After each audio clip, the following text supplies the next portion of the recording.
एक गांव में रहता था एक कोई व्यक्ति, उसकी नाक कट गई, झगड़े में या किसी तरह कट गई।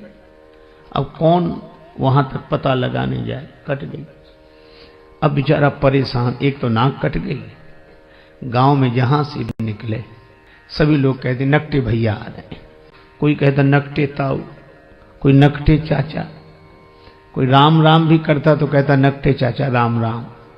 उस बेचारे को बड़ा बुरा लगे, लेकिन करे क्या, नाक को छिपावे भी तो कैसे।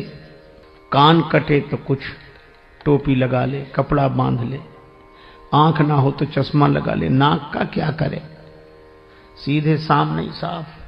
तो उसने सोचा नाक कट गई तो नकटे की कोई इज्जत तो होती नहीं है। तो उस नकटे ने इज्जत पाने के लिए एक युक्ति सोची, क्या, साधु बन जाओ ताकि हमारी कटी हुई नाक पर ध्यान न जाए। पर लोग भी तो विचित्र हैं, बेचारा साधु भी हो गया तो भी लोग कहते नकटे बाबा आए, नकटे स्वामी जी। अब बड़ी मुसीबत। और कोई कहता नकटे, तो दूसरे लोग डांटते है, ऐसे बोलते हो, साधु हैं ऐसे मत बोलो। तो उसे लगता कि शायद पक्ष में हो, लेकिन वो भी यही पूछता कि महाराज कैसे कट गए। अब उसको लगा कि इस क्या करें, तो एक कुटिल योजना उसने मन में बनाई। एक आदमी ने एकांत में आकर पूछा कि नाक कैसे कट गई। बोला ये बहुत बड़े रहस्य की बात है, कटी नहीं है, हमने खुद काटी है। सो क्यों? एक दिन भगवान ने कहा स्वप्न में, तू मुझे चाहता है, मेरा भक्त है, तो मेरे लिए क्या कर सकता है तो मैं तुझे प्राप्त हो जाऊं। मैंने स्वप्न में कहा आप जो कहें, सिर काट कर रख दो। भगवान ने कहा सिर नहीं, केवल नाक काट ले, मैं दर्शन दूंगा और सदा तुम्हारे सामने रहूंगा। तो जब से नाक कटी काट दी मैंने, भगवान प्रकट हो गए और देखो ये दिख रहे हैं सामने, दर्शन रहा। हा जय हो प्रभु, ये भगवान दिख रहे हैं, हमेशा रहते, हमको खूब दिखते हैं। और भगवान ने एक बात और कही थी कि तुम जिसकी काट दोगे उसे भी दिखेंगे। अब भगवान का दर्शन कौन नहीं चाहता, नाक कटे तो कटे। बोले लोग भले ही कुछ समझे, नाक कटे तो भगवान मिल रहे। तो कहा एक बात है, क्या हमको भी मिलेंगे भगवान? हाँ मिलेंगे। तो काय को नाक कटवाता? बोले नहीं, नाक जाए तो जाए, दर्शन तो हो। तो कही आ जाओ सवेरे। गया, उसकी भी काट। अब कहीं भगवान ऐसे मिलते हैं? उसकी नाक कटी, उसने कहा कि हमें तो नहीं दिख रहे कहीं। बोला हमें भी नहीं दिखते।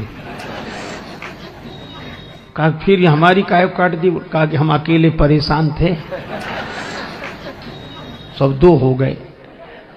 अब उस बेचारे को मिला कुछ नहीं था उस नकटे के पास, और नकटों के पास किसी को कुछ मिलता भी नहीं है, लेकिन चूंकि अपनी नाक कट गई तो मजबूरी थी। अब वही हल्ला मचाने लगा, हा भगवान दिख रहे हैं, ये दिख रहे हैं, प्रत्यक्ष दिख रहे हैं, सामने दिख रहे हैं।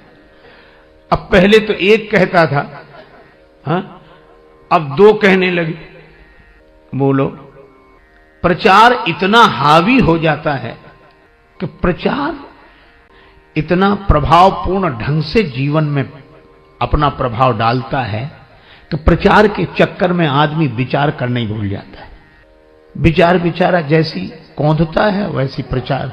कोई कहता है अरे क्या बात करते हो, अगर कुछ नहीं होता तो इतना होता, तो आदमी फिर चुप रह जाए। अब दो कहने लगे, ये दिख रहे हैं भगवान, ये दिख रहे हैं। दो में से किसी को नहीं दिख रहे थे, पर चूंकि नाक कटी थी तो मजबूरी में कहना कि दिख रहे हैं। तो तीसरे ने भी कटवा लिया, अब 3 हो गए। अरे 3 क्या, उन्होंने 300 कर दिए, धीरे धीरे 3000 हो गए, इतने नाक कटी। अब जब भीड़ हो गई तो आदमी को विश्वास करना मजबूरी थी कि मिले होंगे भगवान, इतने लोग नाक कटाते।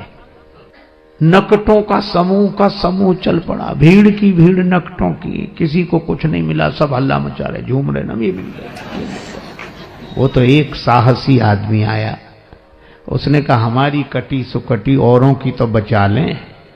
तब उसने हिम्मत करके कहा कि यहां कुछ नहीं है।